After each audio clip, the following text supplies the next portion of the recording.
Lipstick check. Okay, we're good.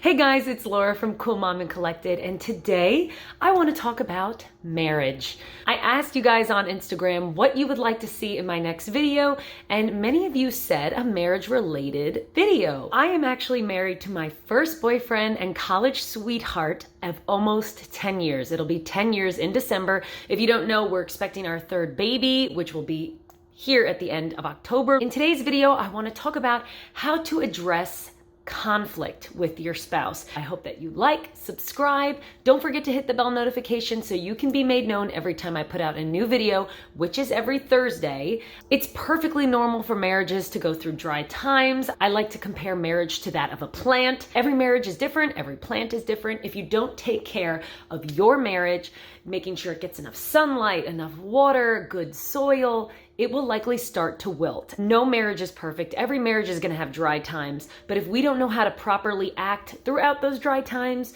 or how to respond throughout those dry times, unfortunately, that sucker might die. So let's keep it alive and let's talk today what we can do in order to make sure that our marriage stays healthy and grows through those dry moments. Here is my first tip. I didn't do this when I was first married.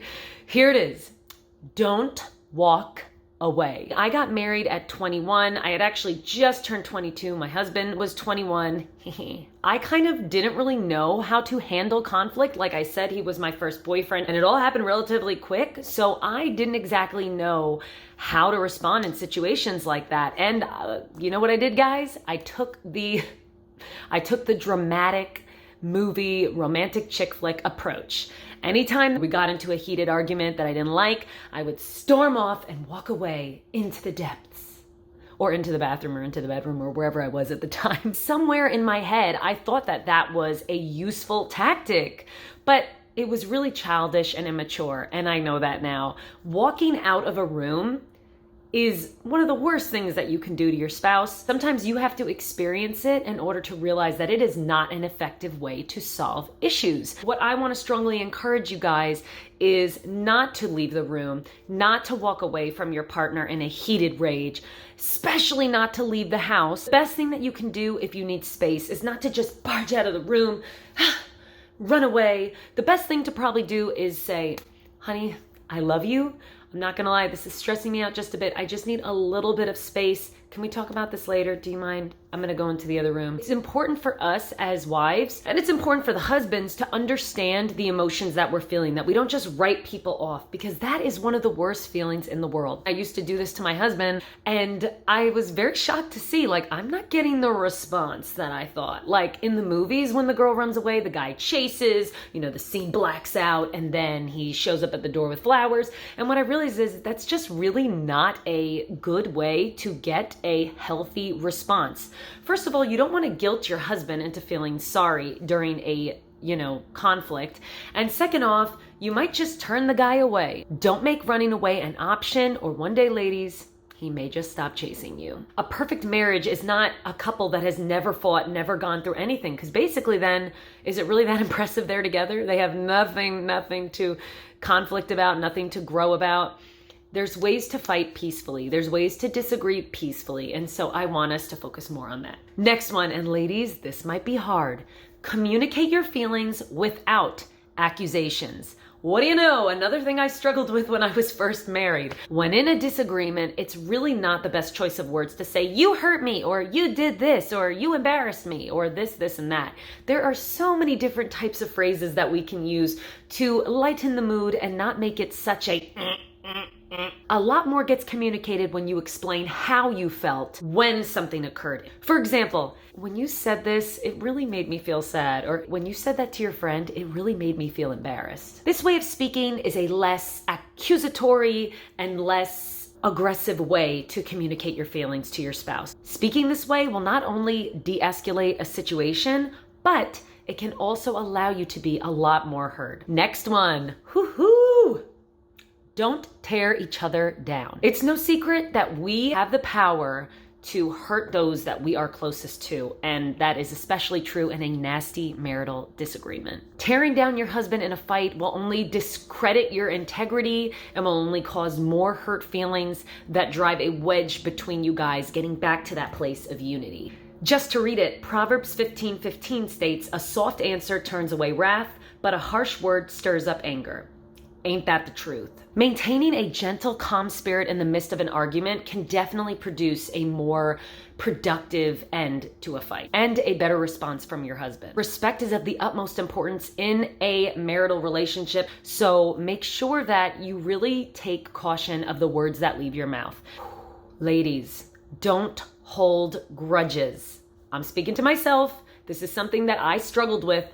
Man, I'm really just telling you guys all my struggles today. Forgiveness is not easy, but it is necessary in order to have a healthy marriage. From the moment you say I do, you're also saying I will. I will trust. I will forgive. I will love. Although way easier said than done, and it's very tempting to do the opposite, it is better to just address the problem, get it out of the way, and give yourself and your spouse a clean slate. If you carry every single wrong that your husband has ever done to you, you will only be more weighed down in life and you will be more difficult to love.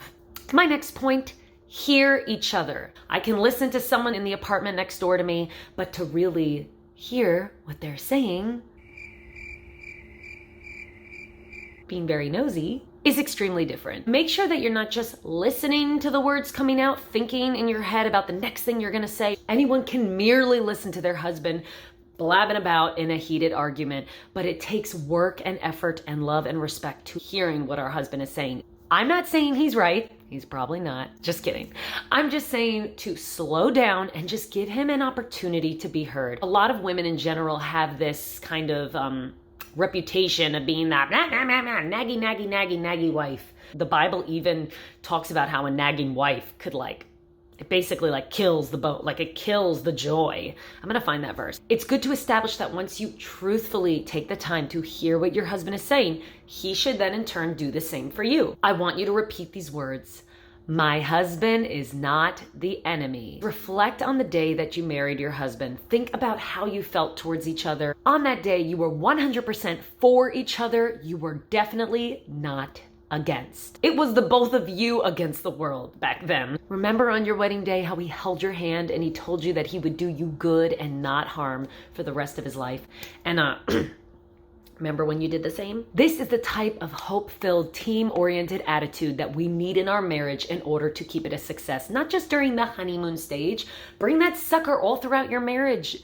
You don't have to stop the honeymoon stage in the beginning. It might get more difficult, but there's no reason why you can't keep that love alive all the way through. Unless your husband tells you he is trying to defeat you, let's not assume the worst of him so quickly. Give him the benefit of the doubt. Next one, don't go to bed angry. Again, this will not produce the kind of results that you're probably wanting from your husband. When I was a newlywed, I might have been like, forget it, I'm going to bed. I was such a baby. I know some of you were babies too though, so don't come for me. I would think that I'm teaching him a lesson. Meanwhile, he's eating popcorn, watching TV, or doing whatever he's doing. And I'm over here kind of miserable. I'm not tired yet, but now I'm in bed and I need to go to sleep, but can't come back out or he'll know he won. And this is all very childish thinking. Okay, guys, I'm almost 10 years later from being married. I promise you I've grown, but I want to encourage you guys to grow too. I don't want the embarrassing ways that I used to act as a newly married person. I don't want that to be, such a secret where I can't help you guys if you could really utilize that. Going to bed angry is a big no-no. It's only going to produce more sorrow. You guys can agree to disagree and both go to bed spooning each other. There's no need to turn. Let's keep it unified. Be willing to say sorry first. This tip changed how my husband and I communicated. If you didn't say sorry for what you did to me, then we're going to still have a problem. Okay, the moment I sucked it up and said, Laura, maybe you need to say sorry. Okay, maybe you need to be the first one to say sorry. And so I ask you guys, maybe you need to be the first one to say sorry. I'm not saying to become a doormat where you're just apologizing. I'm saying if you're the type of person that insists that the guy says sorry first, I think it's time for you to say sorry and feel the freedom that comes with humbling yourself and taking responsibility for what you did. You still need to have that honest communication. If he was wrong, he was wrong. But by humbling yourself, guys, I'm just telling you, it changes the dynamic. It will make your husband melt. At least my husband melts when I am vulnerable and loving and sweet and calm and kind in a fight. If humbling yourself can restore unity in your household, is that a measure that is too terrible to take? This one's a good one. Set a check-in time for grievances each week. It can be a lot if you're that type of person that just wants to talk about everything. In marriage, it's easy to nag about every little thing. You left the cap off the toothpaste again. You left the wet towel on the bed. You didn't take out the garbage. You can set a grievance day where once a week, you guys can talk and discuss about all those more nitpicky type things rather than having to address these little things all throughout the week. If there are things that are kind of bothering you, but you're like, do I really need to ruin the mood right now? Like, this is not serious, but maybe you're afraid you're going to forget. Write it down, lovingly write it down. And then on grievance day, like maybe it's every Saturday, you guys just have a quick sit down and be like, hey, how are you doing? Like, is there anything that I can work on? They'll ask, is there anything I can work on? You know, how are you feeling? Ask all those types of things. This is such a valuable practice that can actually help couples prioritize their issues and to take turns sharing.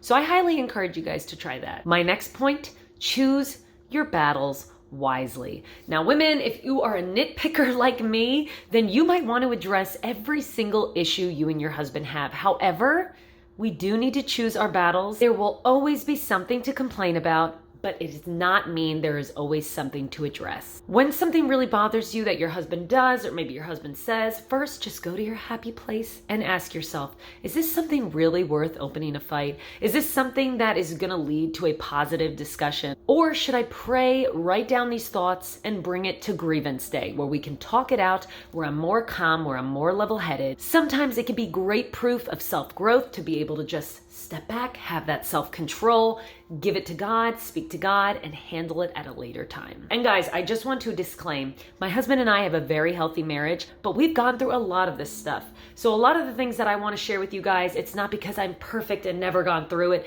It's because likely this is stuff we've overcame, or if this is something that we're overcoming, and that in doing so, it's clearly only made our marriage healthier. And those are my tips to help make your tough times during marriage more productive and more loving. I hope that you guys like this video, and if you did, please give it a thumbs up. Don't forget to like, comment, subscribe, and set your bell notification so that you can see my videos when they come out every single Thursday. I hope that you guys have a great day, and I will talk to you later. Bye.